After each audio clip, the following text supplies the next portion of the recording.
La aventura de la banda moteada de Arthur Conan Doyle, entregada en formato de audiolibro por Aventuras Audibles.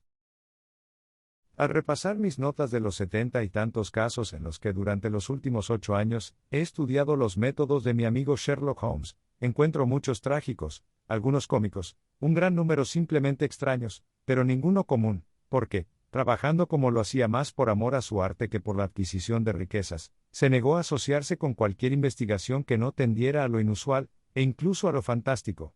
De todos estos variados casos, sin embargo, no recuerdo ninguno que presentara características más singulares que el asociado con la conocida familia de Surrey de los Roylott de Stoke Moran. Los hechos en cuestión ocurrieron en los primeros días de mi asociación con Holmes, cuando compartíamos habitaciones como solteros en Baker Street. Es posible que los hubiera dejado constancia antes, pero en ese momento se hizo una promesa de secreto, de la cual solo he sido liberado durante el último mes por la muerte prematura de la dama a quien se le hizo la promesa. Quizás sea mejor que los hechos salgan a la luz ahora, porque tengo razones para saber que existen rumores generalizados sobre la muerte del Dr. Grimesby Roylott que tienden a hacer que el asunto sea aún más terrible que la verdad. Fue a principios de abril del año 1983 cuando me desperté una mañana y encontré a Sherlock Holmes de pie, completamente vestido, al lado de mi cama. Por regla general, se levantaba tarde, como el reloj de la repisa de la chimenea me indicaba que solo eran las 7:15. Parpadeé hacia él con cierta sorpresa, y tal vez solo un poco de resentimiento, porque yo también era regular en mis hábitos. Lamento mucho haberlo embarazado, Watson, dijo, pero es lo común esta mañana. La señora Hudson ha quedado embarazada, me replicó a mí, y yo a usted. ¿Qué es entonces un incendio? No, un cliente. Parece que ha llegado una señorita bastante excitada, que insiste en verme. Ella está esperando ahora en la sala de estar. Ahora bien, cuando las señoritas deambulan por la metrópoli a esta hora de la mañana, y levantan a los somnolientos de sus camas, supongo que es algo muy urgente lo que tienen que comunicar. Si resultase un caso interesante, estoy seguro de que usted desearía seguirlo desde el principio. Pensé, en cualquier caso, que debería llamarte y darte la oportunidad. Querido amigo, no me lo perdería por nada. No tuve mayor placer que seguir a Holmes en sus investigaciones profesionales y admirar las rápidas deducciones, tan veloces como intuiciones, y sin embargo siempre fundadas sobre una base lógica con la que desentrañaba los problemas que se le presentaban. Me vestí rápidamente y en unos minutos estaba lista para acompañar a mi amigo al salón. Una señora vestida de negro y con un velo pesado, que había estado sentada junto a la ventana, se levantó cuando entramos. Buenos días, señora, dijo Holmes alegremente. Mi nombre es Sherlock Holmes. Este es mi amigo íntimo y socio, el Dr. Watson, ante quien puede hablar con tanta libertad como ante mí. Ja. Me alegra ver que la señora Hudson haya tenido el buen sentido de encender el fuego.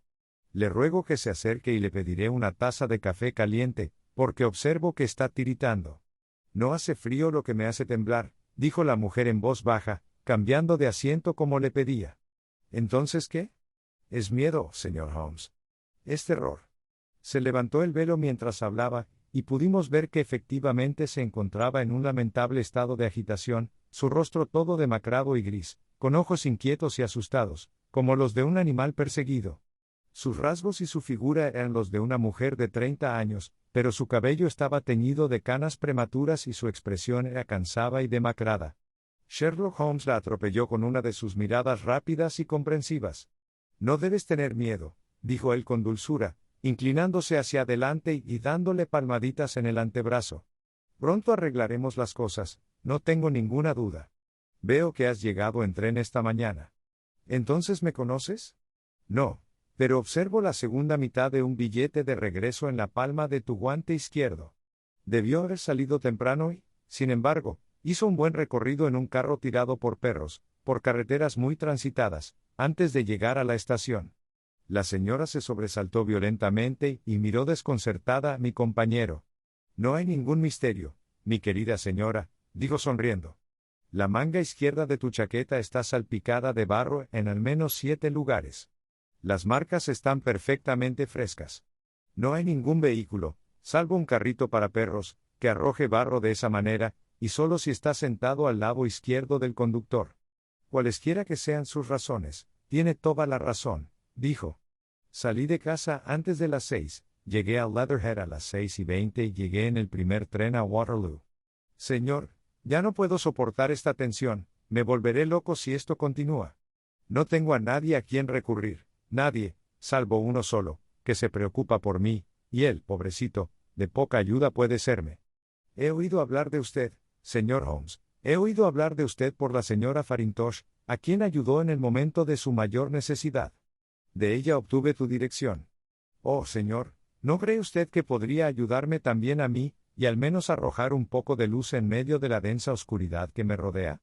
Por el momento no está en mi poder recompensarte por tus servicios, pero dentro de un mes o 6 semanas estaré casado, y tendré el control de mis propios ingresos, y entonces al menos no me encontrarás ingrato. Holmes se volvió hacia su escritorio y, tras abrirlo, sacó un pequeño libro de casos que consultó. Farintosh, dijo. Así. Recuerdo el caso. Se trataba de una tiara de ópalo. Creo que fue antes de tu época, Watson. Solo puedo decir, señora, que estaré encantado de dedicar a su caso el mismo cuidado que al de su amiga. En cuanto a la recompensa, mi profesión es su propia recompensa, pero usted es libre de sufragar los gastos que me correspondan, en el momento que mejor le convenga. Y ahora le ruego que nos exponga todo lo que pueda ayudarnos a formarnos una opinión sobre el asunto. Pobre de mí.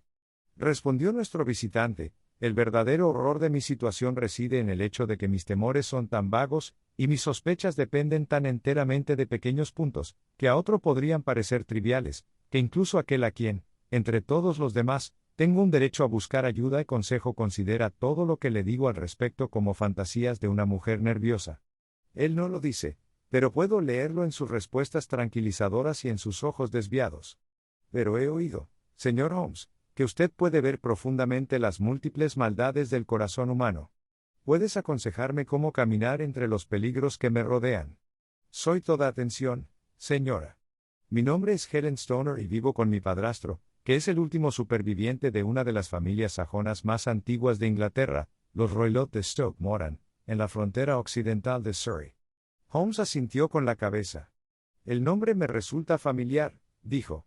La familia estuvo en un momento entre las más ricas de Inglaterra, y las propiedades se extendieron más allá de las fronteras hasta Berkshire en el norte y Hampshire en el oeste. Sin embargo, en el siglo pasado, 4 herederos sucesivos eran de carácter disoluto y despilfarrador, y la ruina familiar finalmente fue completada por un jugador en los días de la regencia. No quedó nada salvo unos pocos acres de terreno, y la casa de 200 años de antigüedad, que a su vez está aplastada por una pesada hipoteca. El último escudero prolongó allí su existencia, viviendo la horrible vida de un pobre aristocrático, pero su único hijo, mi padrastro, viendo que debía adaptarse a las nuevas condiciones, obtuvo un adelanto de un pariente que le permitió obtener el título de médico y se fue a Calcuta, donde, gracias a su habilidad profesional y su fuerza de voluntad, carácter, estableció una gran práctica. Sin embargo, en un ataque de ira provocado por algunos robos que se habían perpetrado en la casa, mató a golpes a su mayordomo nativo, y escapó por poco de la pena capital. Así las cosas, sufrió una larga condena de prisión, y luego regresó a Inglaterra como un hombre malhumorado y decepcionado. Cuando el doctor Roylott estuvo en la India se casó con mi madre, la señora Stoner, la joven viuda del general de división Stoner, de la artillería de Bengala. Mi hermana Julia y yo éramos gemelas, y solo teníamos 2 años cuando mi madre se volvió a casar. Tenía una considerable suma de dinero, no menos de 1.000 libras esterlinas al año, y se la legó íntegramente al doctor Roylott mientras residimos con él, con la disposición de que se nos concediera a cada uno de nosotros una determinada suma anual en caso de nuestro matrimonio. Poco después de nuestro regreso a Inglaterra murió mi madre, murió hace 8 años en un accidente ferroviario cerca de Crewe. El doctor Roylott abandonó entonces sus intentos de establecerse como consultorio en Londres, y nos llevó a vivir con él en la antigua casa ancestral de Stoke Moran. El dinero que me había dejado mi madre bastaba para cubrir todas nuestras necesidades, y no parecía haber obstáculo alguno para nuestra felicidad. Pero por esta época se produjo un cambio terrible en nuestro padrastro. En lugar de hacer amistades e intercambiar visitas con nuestros vecinos, que al principio se habían alegrado mucho de ver a un Roylott de Stoke Moran de nuevo en el antiguo asiento familiar, se encerró en su casa y rara vez salía salvo para entablar feroces peleas con quien quiera que fuera. Podría cruzarse en su camino. Una violencia de temperamento cercana a la manía ha sido hereditaria en los hombres de la familia. En el caso de mi padrastro, creo que se había intensificado por su larga residencia en los trópicos. Se produjeron una serie de vergonzosas riñas, dos de las cuales terminaron en el juzgado de policía, hasta que finalmente se convirtió en el terror del pueblo, y la gente salía corriendo cuando se acercaba, pues es un hombre de inmensa fuerza y absolutamente incontrolable.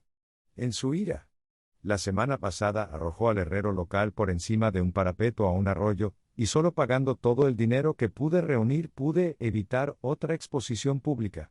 No tenía más amigos que los gitanos errantes y les daría permiso para acampar en los pocos acres de tierra cubierta de zarzas que representan la propiedad familiar, y aceptaría a cambio la hospitalidad de sus tiendas, y se marcharía con ellos. A veces durante semanas enteras. También siente pasión por los animales indios, que le envía un corresponsal, y en este momento tiene un guepardo y un babuino que deambulan libremente por sus tierras, y son temidos por los aldeanos casi tanto como su amo. Por lo que digo, puedes imaginar que mi pobre hermana Julia y yo no teníamos grandes placeres en nuestras vidas. Ningún sirviente quería quedarse con nosotros, y durante mucho tiempo hicimos todos los trabajos de la casa.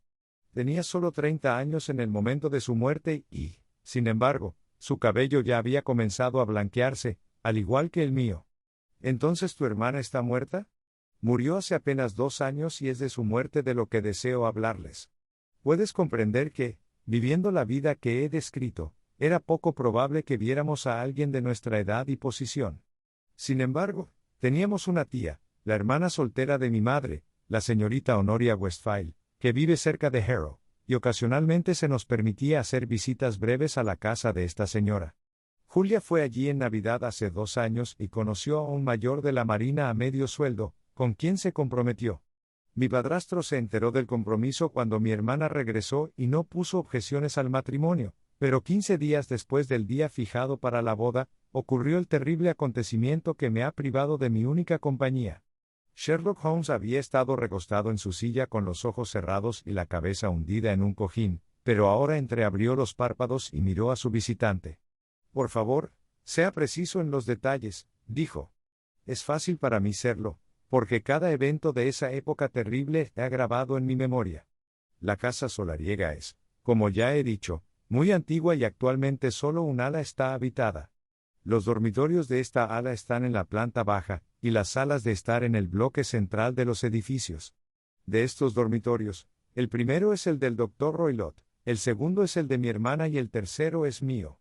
No hay comunicación entre ellos, pero todos desembocan en el mismo pasillo. ¿Me explico claramente? Perfectamente. Las ventanas de las 3 habitaciones dan al césped. Aquella noche fatal, el Dr. Roylott había ido temprano a su habitación, aunque sabíamos que no se había retirado a descansar, porque a mi hermana le molestaba el olor de los fuertes cigarros indios que tenía por costumbre fumar.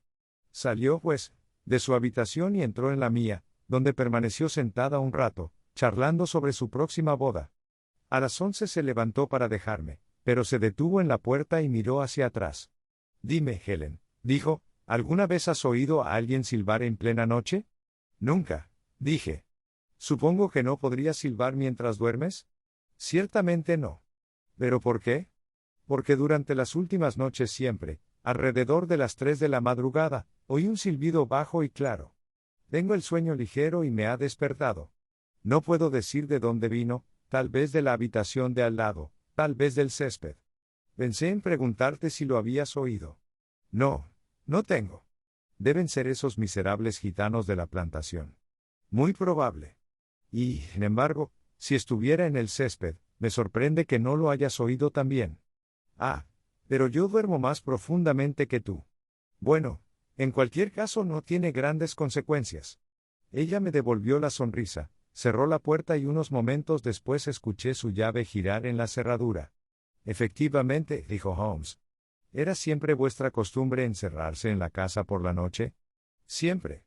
¿Y por qué? Creo que les mencioné que el doctor tenía un guepardo y un babuino.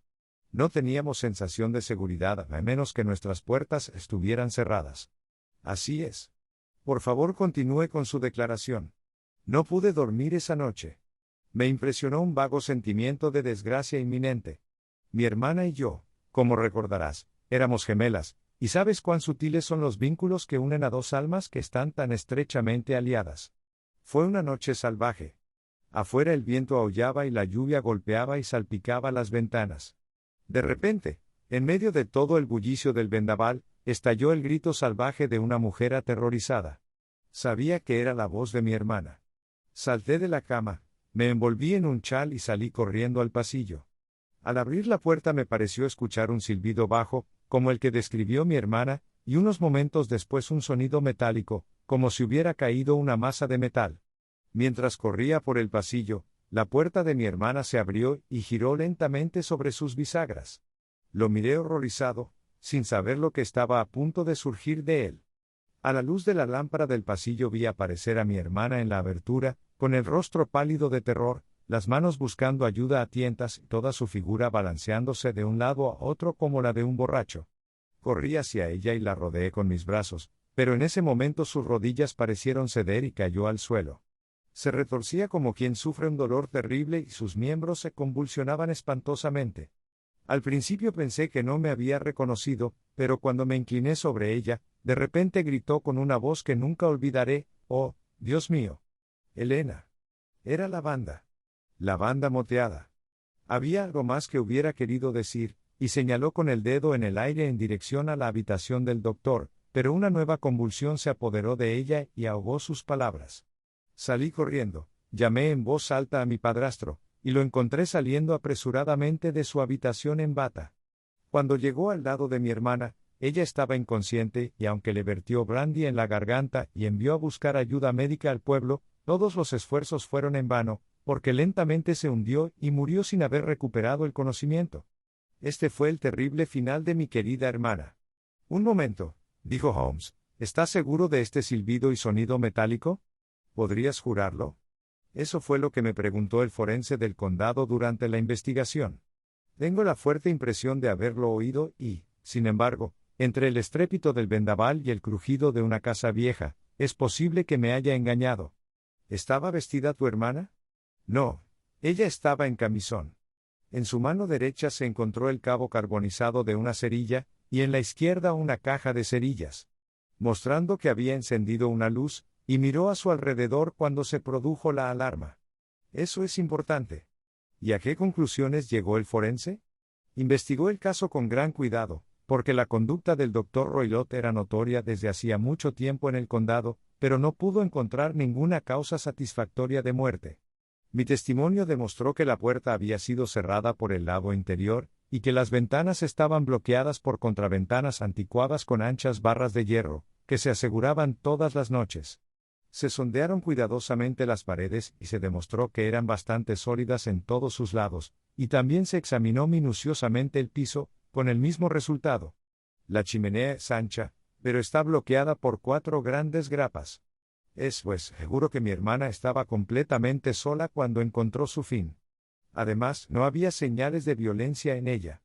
¿Qué tal el veneno? Los médicos la examinaron, pero sin éxito. Entonces, ¿de qué crees que murió esta desafortunada dama?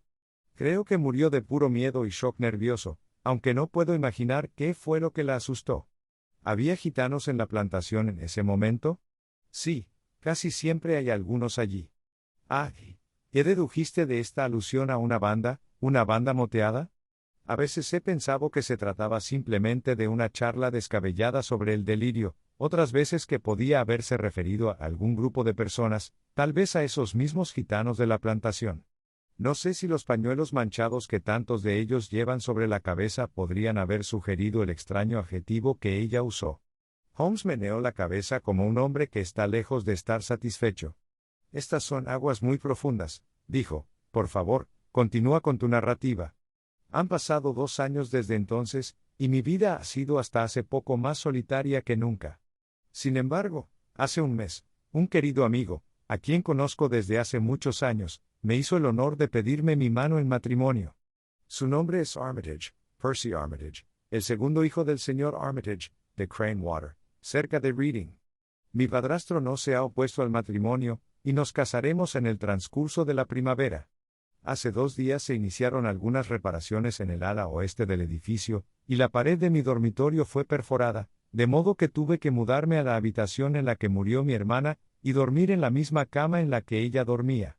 Imaginen, entonces, mi escalofrío de terror cuando anoche, mientras yacía despierto, pensando en su terrible destino, oí de repente en el silencio de la noche el silbido bajo que había sido el heraldo de su propia muerte.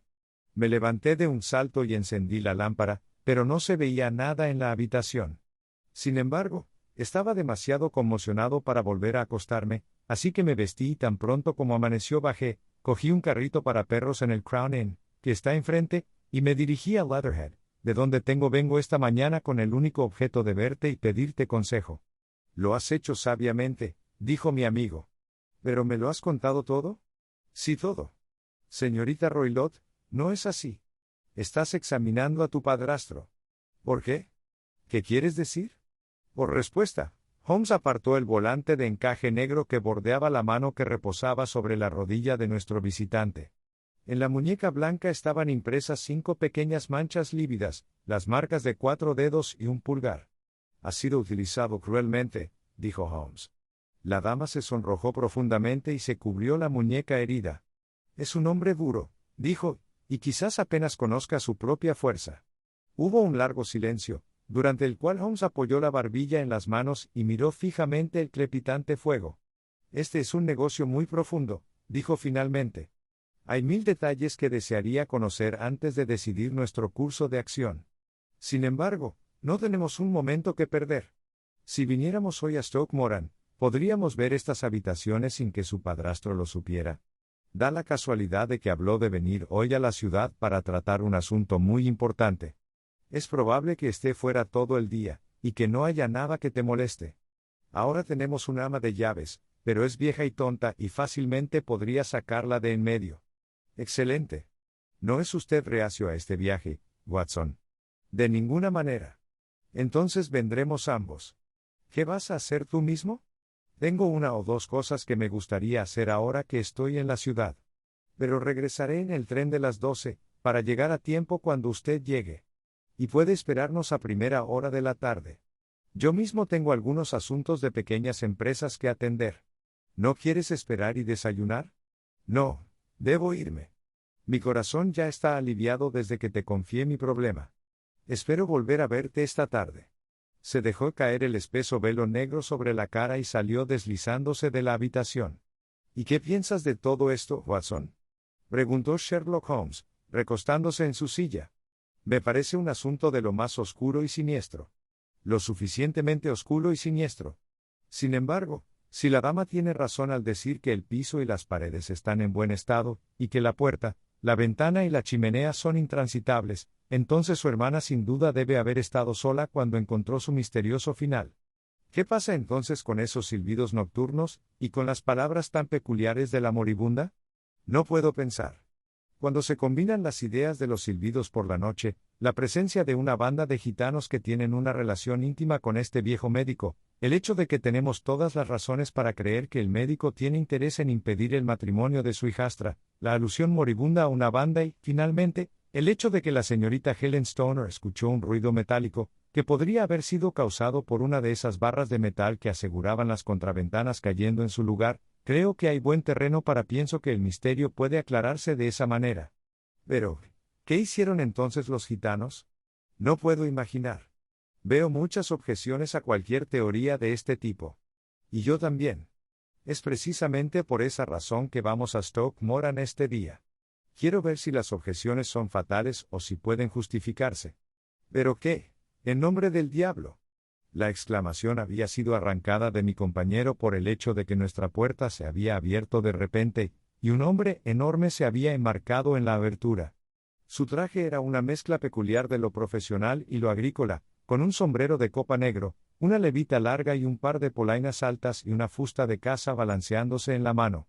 Era tan alto que su sombrero rozaba la barra transversal de la puerta, y su anchura parecía abarcarla de lado a lado. Un rostro grande, chamuscado por 1000 arrugas, amarillo quemado por el sol y marcado por todas las malas pasiones, se volvía de uno a otro de nosotros, mientras sus ojos hundidos, llenos de bilis y sus altos, delgados y nariz descarnada, le daba cierto parecido con un viejo y feroz ave de presa. ¿Quién de ustedes es Holmes?, preguntó esta aparición. Mi nombre, señor, pero tú tienes ventaja sobre mí, dijo mi compañero en voz baja. Soy el doctor Grimesby Roylott, de Stoke Moran. Así es, doctor, dijo Holmes suavemente. Por favor, tome asiento. No haré nada por el estilo. Mi hijastra ha estado aquí. La he rastreado. ¿Qué te ha estado diciendo? Hace un poco de frío para la época del año, dijo Holmes. ¿Qué te ha estado diciendo? Gritó furiosamente el anciano. Pero he oído que los azafranes prometen mucho, continuó imperturbable mi compañero. Ja. Me desanimaste, ¿verdad? Dijo nuestro nuevo visitante, dando un paso adelante y agitando su fusta de caza. Te conozco, sinvergüenza. He oído hablar de ti antes. Eres Holmes, el entrometido. Mi amigo sonrió. Holmes, el entrometido. Su sonrisa se amplió. Holmes, la oficina central de Scotland Yard. Holmes se rió de buena gana. Su conversación es muy entretenida, dijo. Cuando salgas, cierra la puerta, porque hay corriente de aire determinada. Iré cuando haya dado mi opinión. No te atrevas a entrometerte en mis asuntos. Sé que la señorita Stoner ha estado aquí. La rastreé. Soy un hombre peligroso al que caer en desgracia. Mira aquí.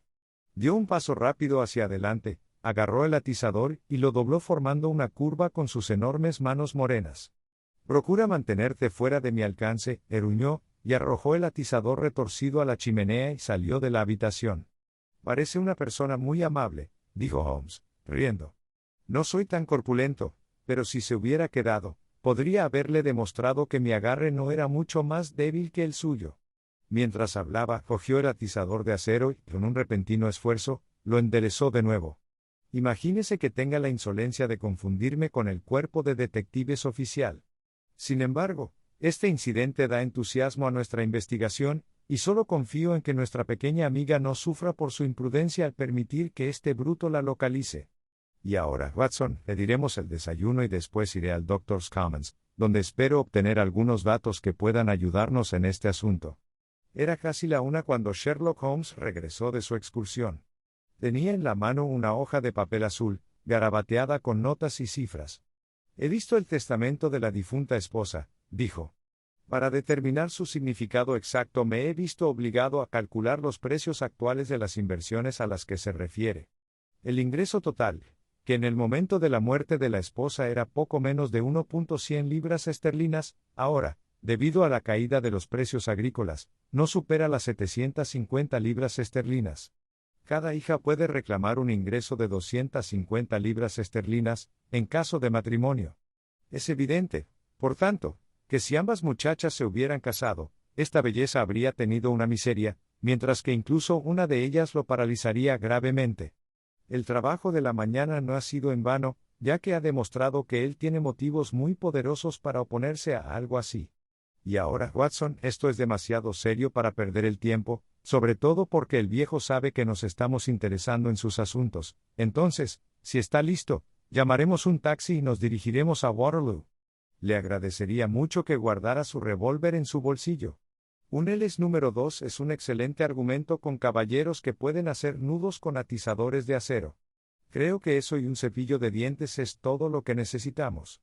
En Waterloo tuvimos la suerte de tomar un tren hacia Leatherhead, donde alquilamos un coche en la posada de la estación y condujimos 4 o 5 millas por las encantadoras calles de Surrey. Era un día perfecto, con un sol brillante y algunas nubes lanudas en el cielo.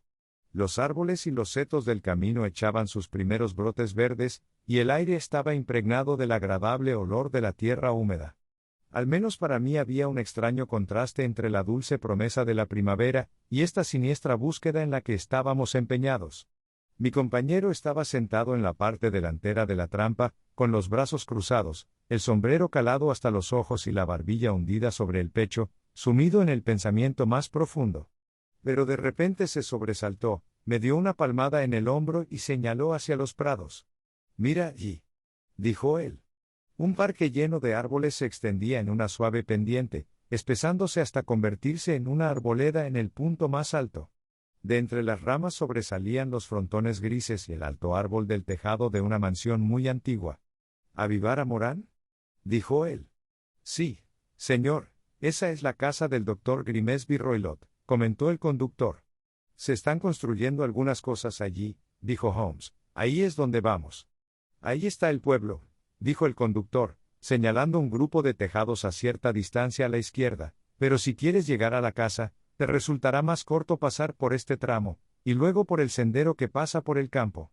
Allí está, por donde camina la señora. Y la dama, supongo, es la señorita Stoner, observó Holmes, protegiéndose los ojos. Sí, creo que será mejor que hagamos lo que sugieres. Nos bajamos, pagamos el billete y el coche se puso en camino hacia Leatherhead. También pensé, dijo Holmes mientras subíamos la escalera, que este tipo debería pensar que habíamos venido aquí como arquitectos o por algún asunto concreto. Puede que detenga sus chismes. Buenas tardes, señorita Stoner. Ya ve que hemos cumplido nuestra palabra. Nuestra clienta de la mañana se apresuró a recibirnos con un rostro que expresaba su alegría. Te he estado esperando con tantas ansias, gritó, estrechándonos la mano cálidamente. Todo ha salido espléndidamente. El doctor Roylott ha ido a la ciudad, y es poco probable que regrese antes de la tarde. Hemos tenido el placer de conocer al doctor, dijo Holmes, y en pocas palabras esbozó lo que había ocurrido. La señorita Stoner se puso blanca hasta los labios mientras escuchaba. ¡Cielos!, exclamó. Entonces me ha seguido. Según parece. Es tan astuto que nunca sé cuándo estaré a salvo de él. ¿Qué dirá cuando regrese? Debe cuidarse, porque puede descubrir que hay alguien más astuto que él tras su pista. Debes encerrarte lejos de él esta noche. Si es violento, te llevaremos a casa de tu tía en Harrow. Ahora debemos aprovechar al máximo nuestro tiempo, así que tenga la amabilidad de llevarnos inmediatamente a las habitaciones que vamos a examinar. El edificio era de piedra gris, cubierta de líquenes, con una parte central alta y dos alas curvas, como las garras de un cangrejo, extendidas a cada lado. En una de estas salas las ventanas estaban rotas y bloqueadas con tablas de madera, mientras que el techo estaba parcialmente derrumbado, un cuadro de ruina. La parte central no estaba en mejor estado, pero el bloque de la derecha era comparativamente moderno, y las persianas de las ventanas, con el humo azul que salía de las chimeneas, demostraban que allí era donde residía la familia. Se habían erigido algunos andamios contra la pared del fondo y se había roto la mampostería, pero no había señales de ningún trabajador en el momento de nuestra visita. Holmes caminó lentamente de un lado a otro por el césped mal cortado, y examinó con profunda atención el exterior de las ventanas. Esto, supongo, pertenece a la habitación en la que solías dormir, la del centro a la de tu hermana, y la que está al lado del edificio principal a la habitación del doctor Roylott. Exacto así. Pero ahora estoy durmiendo en el medio. A la espera de las modificaciones, según tengo entendido. Por cierto, no parece haber ninguna necesidad urgente de reparar esa pared del fondo. No hubo ninguno. Creo que fue una excusa para sacarme de mi habitación. Ah. Eso es sugerente. Ahora, al otro lado de esta ala estrecha discurre el pasillo desde el que se abren estas tres habitaciones. ¿Tiene ventanas, por supuesto? Sí, pero muy pequeños. Demasiado estrecho para que cualquiera pueda pasar. Como ambos cerraban sus puertas con llave por la noche, sus habitaciones eran inaccesibles desde ese lado. Ahora, ¿tendría la amabilidad de entrar en su habitación y cerrar las contraventanas? La señorita Stoner así lo hizo, y Holmes, después de un cuidadoso examen a través de la ventana abierta, intentó por todos los medios forzar la apertura de la contraventana, pero sin éxito. No había ninguna rendija por la que se pudiera pasar un cuchillo para levantar la barra. Luego probó con su lente las bisagras, pero eran de hierro sólido, firmemente construidas en la enorme mampostería. Tararear. Dijo, rascándose la barbilla con cierta perplejidad, mi teoría presenta ciertamente algunas dificultades. Nadie podría pasar estas contraventanas si estuvieran cerradas con llave. Bueno, veremos si el interior arroja alguna luz sobre el asunto. Una pequeña puerta lateral conducía al pasillo encalado desde el que se abrían los tres dormitorios. Holmes se negó a examinar la tercera cámara, de modo que pasamos inmediatamente a la segunda, aquella en la que ahora dormía la señorita Stoner, y en la que su hermana había encontrado su destino. Era una habitación pequeña y acogedora, con un techo bajo y una chimenea abierta, al estilo de las antiguas casas de campo. En un rincón había una cómoda marrón, en otro una cama estrecha con colcha blanca y un tocador en el lado izquierdo de la ventana. Estos artículos, junto con dos pequeñas sillas de mimbre, componían todo el mobiliario de la habitación, salvo un cuadrado de alfombra Wilton en el centro. Las tablas redondas y los paneles de las paredes eran de roble marrón, carcomido, tan viejo y descolorido que tal vez datara de la construcción original de la casa. Holmes acercó una de las sillas a un rincón y permaneció sentado en silencio, mientras sus ojos viajaban de un lado a otro, de arriba a abajo, observando cada detalle del apartamento. ¿Con dónde se comunica esa campana?, preguntó por fin señalando una gruesa cuerda de campana que colgaba junto a la cama, con la borla en realidad sobre la almohada. Va a la habitación del ama de llaves. Parece más nuevo que las otras cosas. Sí, solo se puso allí hace un par de años. ¿Tu hermana lo pidió, supongo? No, nunca escuché que ella lo usara. Solíamos siempre conseguir lo que queríamos para nosotros mismos. De hecho, me pareció innecesario poner un toque de campana tan bonito allí. Me disculpará unos minutos mientras me tranquilizo en cuanto a este piso. Se arrojó boca abajo con la lente en la mano, y se arrastró rápidamente hacia adelante y hacia atrás, examinando minuciosamente las grietas entre las tablas. Luego hizo lo mismo con la carpintería con que estaba revestida la cámara. Finalmente se acercó a la cama, y pasó un rato mirándola y recorriendo la pared con la vista. Finalmente tomó la cuerda de la campana en su mano, y le dio un enérgico tirón.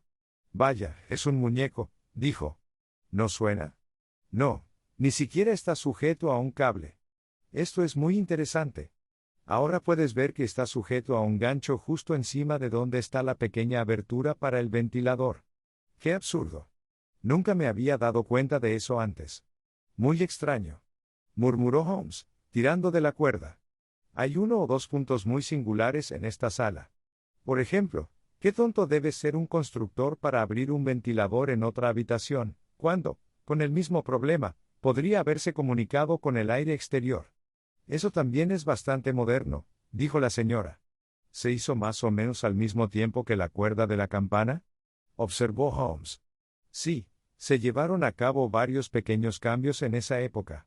Parecen haber sido de un carácter muy interesante, falsas cuerdas para campanas y ventiladores que no ventilan. Con su permiso, señorita Stoner, ahora llevaremos nuestras investigaciones al apartamento interior. La habitación del Dr. Grimesby Roylott era más grande que la de su hijastra, pero estaba amueblada con la misma sencillez. Una cama plegable, un pequeño estante de madera lleno de libros, la mayoría de carácter técnico, un sillón al lado de la cama, una sencilla silla de madera contra la pared, una mesa redonda y una gran caja fuerte de hierro fueron las principales cosas que encontraron los ojos. Holmes caminó lentamente y los examinó a todos, y cada uno de ellos con el mayor interés. ¿Qué hay aquí?, preguntó, golpeando la caja fuerte. Los documentos comerciales de mi padrastro. Oh. ¿Has visto el interior, entonces? Solo una vez, hace algunos años. Recuerdo que estaba lleno de papeles. ¿No hay ningún gato allí, por ejemplo? No. ¿Qué idea más extraña? Bueno, mira esto. Cogió un pequeño platillo de leche que estaba encima. No, no tenemos un gato. Pero hay un guepardo y un babuino. Ah, sí, por supuesto. Bueno, un guepardo es simplemente un felino grande y, sin embargo, un platillo de leche no satisface mucho sus necesidades, me atrevería a decir. Hay un punto que desearía determinar. Se agachó frente a la silla de madera y examinó el asiento con la mayor atención. Gracias. Eso está bastante arreglado, dijo, levantándose y guardándose la lente en el bolsillo. Hola. Aquí hay algo interesante. El objeto que llamó su atención fue un pequeño látigo para perro colgado en una esquina de la cama. El látigo, sin embargo, estaba enrollado sobre sí mismo y atado formando un lazo de cuerda para látigo. ¿Qué opinas de eso, Watson? Es un latigazo bastante común. Pero no sé por qué debería estar atado. Eso no es tan común, ¿verdad? Ah, yo. Es un mundo malvado y cuando un hombre inteligente dedica su cerebro al crimen, es el peor de todos. Creo que ya he visto suficiente, señorita Stoner, y con su permiso saldremos al césped. Nunca había visto el rostro de mi amigo tan sombrío ni su frente tan oscura como cuando nos alejamos del escenario de esta investigación. Habíamos caminado varias veces arriba y abajo del césped, y ni a la señorita Stoner ni a mí nos gustaba interrumpir sus pensamientos antes de que despertara de su ensoñación. Es muy esencial, señorita Stoner, dijo, que siga absolutamente mi consejo en todos los aspectos. Ciertamente lo haré. El asunto es demasiado serio como para dudarlo. Tu vida puede depender de tu cumplimiento. Te aseguro que estoy en tus manos. En primer lugar, tanto mi amigo como yo debemos pasar la noche en tu habitación. Tanto la señorita Stoner como yo lo miramos asombrados. Sí, debe ser así. Déjame explicar. Creo que esa es la posada del pueblo de allí. Sí, esa es la Corona. Muy bien. ¿Tus ventanas serían visibles desde allí? Ciertamente. Debes recluirte en tu habitación, pretendiendo tener dolor de cabeza, cuando regrese tu padrastro. Luego, cuando lo oigas retirarse a dormir, debes abrir las contraventanas de tu ventana, quitar el cerrojo, poner allí tu lámpara como señal para nosotros, y luego retirarte tranquilamente con todo lo que puedas necesitar a la habitación que deseas. Solía ocupar. No tengo ninguna duda de que, a pesar de las reparaciones, podrías pasar allí una noche. Oh sí, fácilmente. El resto lo dejarás en nuestras manos. ¿Pero qué harás? Pasaremos la noche en tu habitación e investigaremos la causa de este ruido que te ha molestado. Creo, señor Holmes, que ya ha tomado una decisión, dijo la señorita Stoner, poniendo su mano sobre la manga de mi compañero. Quizás sí. Entonces, por compasión, dime cuál fue la causa de la muerte de mi hermana. Preferiría tener pruebas más claras antes de hablar. Al menos puedes decirme si mi pensamiento es correcto, y si ella murió de algún susto repentino. No, no lo creo. Creo que probablemente hubo alguna causa más tangible. Y ahora, señorita Stoner, debemos dejarla porque si el doctor Roylott regresara, y nos viera nuestro viaje sería en vano. Adiós y sé valiente, porque si haces lo que te he dicho, puedes estar seguro de que pronto ahuyentaremos los peligros que te amenazan. Sherlock Holmes y yo no tuvimos dificultades para alquilar un dormitorio y una sala de estar en el Crown Inn. Estaban en el piso superior y desde nuestra ventana podíamos tener una vista de la puerta de la avenida y del ala habitada de Stoke Moran Manor House. Al anochecer vimos pasar al doctor Grimesby Roylott. Su enorme figura se alzaba junto a la pequeña figura del muchacho que lo conducía. El niño tuvo algunas dificultades para abrir las pesadas verjas de hierro, y oímos el rugido ronco de la voz del doctor, y vimos la furia con que le agitaba los puños cerrados. El coche siguió avanzando y unos minutos más tarde vimos una luz repentina surgir entre los árboles cuando se encendió la lámpara en una de las salas de estar. «¿Sabe, Watson?», dijo Holmes mientras estábamos sentados juntos en la creciente oscuridad, «realmente tengo algunos escrúpulos en llevarle esta noche. Hay un claro elemento de peligro. ¿Puedo ser de ayuda? Su presencia podría ser invaluable. Entonces ciertamente iré. Es muy amable de tu parte. Hablas de peligro. Evidentemente has visto más en estas habitaciones de lo que yo podía ver. No, pero supongo que quizás haya deducido un poco más. Me imagino que viste todo lo que hice. No vi nada extraordinario excepto la cuerda de la campana, y confieso que el propósito que eso podría responder es más de lo que puedo imaginar. ¿También viste el ventilador? Sí, pero no creo que sea tan inusual tener una pequeña abertura entre dos habitaciones. Era tan pequeño que una rata difícilmente podría pasar. Sabía que debíamos encontrar un ventilador incluso antes de llegar a Stoke Moran. Mi querido Holmes. Oh, sí lo hice. Recuerde que en su declaración dijo que su hermana podía oler el cigarro del doctor Roylott.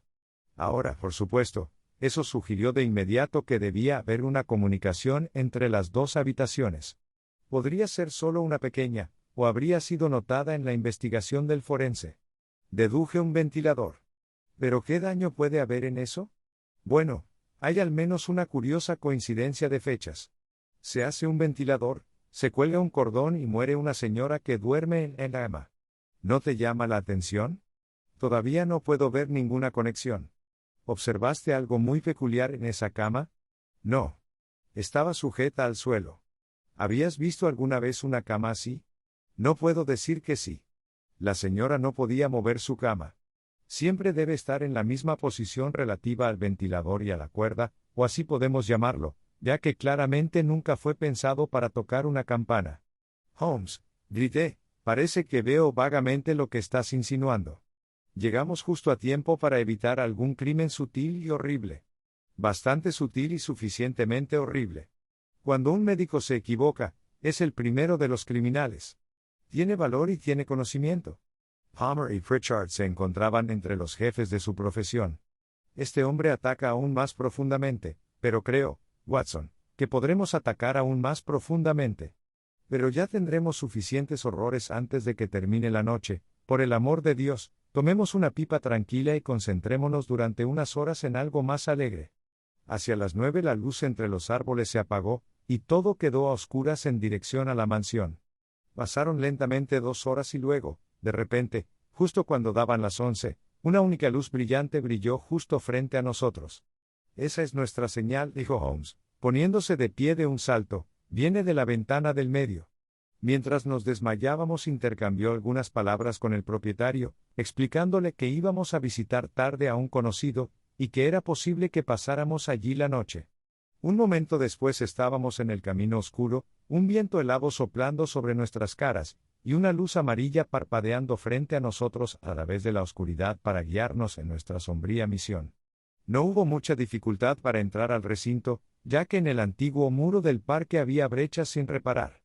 Avanzamos entre los árboles, llegamos al césped, lo cruzamos y estábamos a punto de entrar por la ventana cuando de un grupo de laureles salió disparado lo que parecía ser un niño espantoso y deforme, que se arrojó sobre la hierba con miembros retorciéndose, y luego corrió rápidamente a través del césped hacia la oscuridad.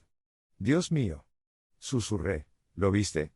Holmes quedó por un momento tan sorprendido como yo.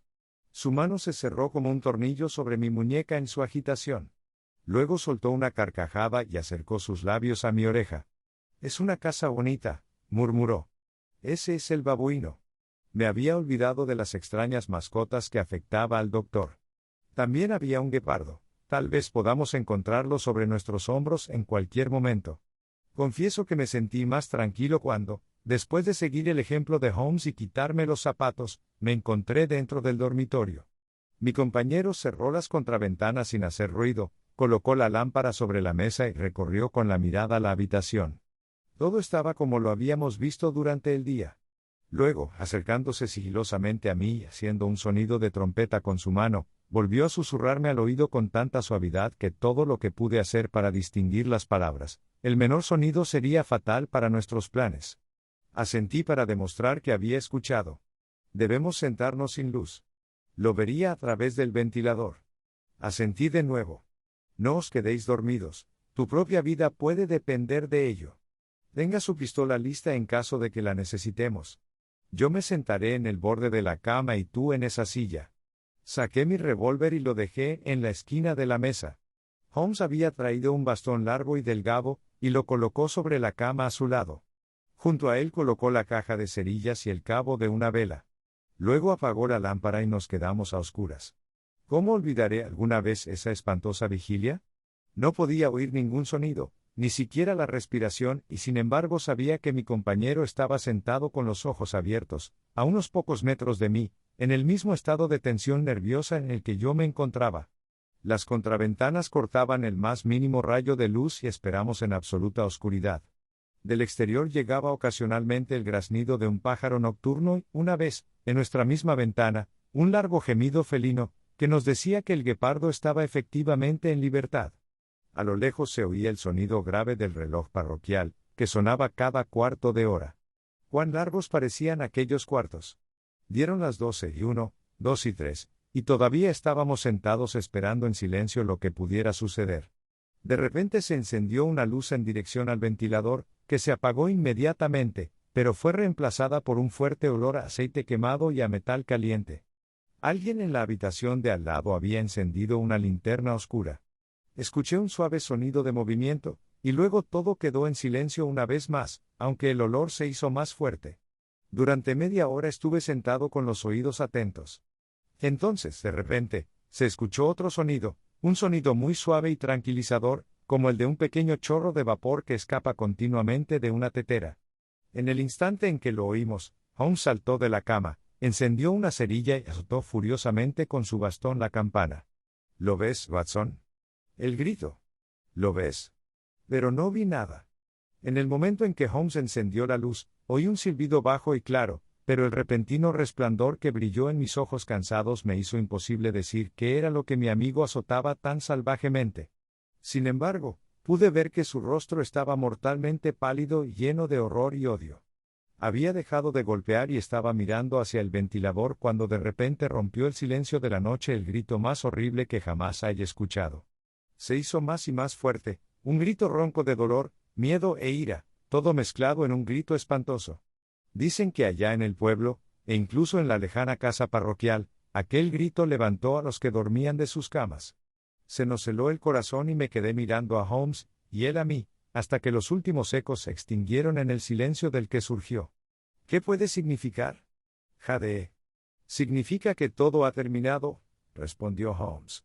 Y quizás, después de todo, sea lo mejor. Tome su pistola y entraremos a la habitación del Dr. Roylott. Con cara grave encendió la lámpara y abrió el camino por el pasillo.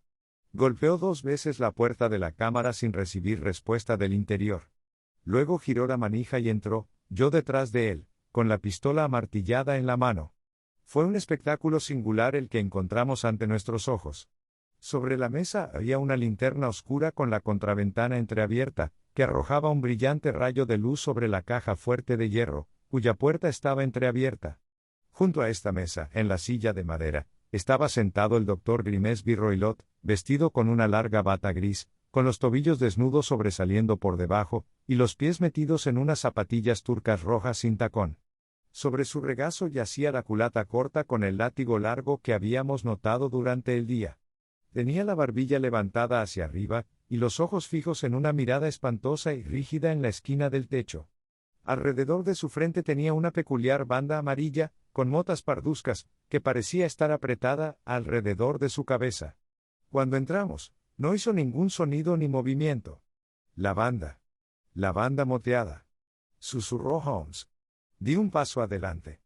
En un instante, su extraño tocado comenzó a moverse, y de entre sus cabellos se alzó la cabeza achaparrada en forma de diamante, y el cuello hinchado de una repugnante serpiente. «Es una víbora de pantano», exclamó Holmes. «La serpiente más mortífera de la India. Ha muerto a los 10 segundos de haber sido mordido. En verdad, la violencia retrocede sobre los violentos, y el intrigante cae en el hoyo que cava para otro. Devolvamos a esta criatura a su guarida, y luego podremos llevar a la señorita Stoner a algún lugar donde refugiarse y comunicar a la policía del condado lo que ha sucedido». Mientras hablaba, sacó rápidamente el látigo para perros del regazo del muerto y, echando la soga alrededor del cuello del reptil, lo sacó de su horrible percha y llevándolo con el brazo extendido, lo arrojó dentro de la caja fuerte de hierro, que cerró. Tales son los verdaderos hechos de la muerte del Dr. Grimesby Roylott, de Stoke Moran. No es necesario que prolongue una narración que ya ha sido demasiado larga, contando cómo le dimos la triste noticia a la muchacha aterrorizada, cómo la llevamos en el tren de la mañana al cuidado de su buena tía en Harrow, de cómo el lento proceso de investigación oficial llegó a la conclusión de que el médico encontró su suerte mientras jugaba indiscretamente con una peligrosa mascota. Sherlock Holmes me contó lo poco que todavía tenía que saber del caso mientras viajábamos de regreso al día siguiente. He llegado, dijo, a una conclusión completamente errónea que demuestra, mi querido Watson, cuán peligroso es siempre razonar a partir de datos insuficientes. La presencia de los gitanos y el uso de la palabra banda, que sin duda utilizó la pobre muchacha para explicar el aspecto que había vislumbrado apresuradamente a la luz de su cerilla, fueron suficientes para poner encontrarme un olor completamente equivocado.